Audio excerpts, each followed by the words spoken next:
বিসমিল্লাহির রহমানির রহিম। একটি শোক সংবাদ, একটি শোক সংবাদ। মানুষ মেলা কোন আবার আমি কি মরছি না হে?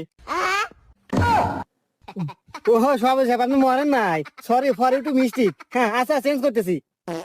এই এলাকাবাসীকে পুরা 13 নম্বর সতর্কবাণী দেওয়া হচ্ছে। এই এলাকায় যদি বসবাস করতে চান অবশ্যই আমার কাল্লু সভাপতিকে, রানিং দলের সভাপতি কাল্লু সভাপতিকে চাঁদা দিয়ে চলতে হবে। আজকে মাইকিং করার একটাই উদ্দেশ্য, কাল্লু সভাপতি মানে রানিং দলের কাল্লু সভাপতির নামে আমরা চাঁদার জন্য গিয়েছিলাম বাজারে, কেউ কাল্লু সভাপতিকে চেনে না। তাই আজকে বিশেষ কথা, আজকে আমরা মাইকিং করতে বেরিয়েছি। আজকে আমি নাম বলে দিচ্ছি, আমাদের রানিং দলের সভাপতি কাল্লু সভাপতি, তার নামে আপনাদের চাঁদা দিতে হবে। এই বাজারে যদি একটা দোকানে যদি ব্যবসা করে খেতে চাই অবশ্যই আমাদের রানিং দলের কাল্লু সভাপতিকে চাঁদা দিয়ে চলতে হবে। কি বলেন সভাপতি সাহেব, ঠিক না? যাই হোক, আজকে আমি আপনাদের মাঝে আমাদের কাল্লু সভাপতির নাম ঘোষণা করে দিয়ে গেলাম। আজকে থেকে সবাই চিনে রাখবেন।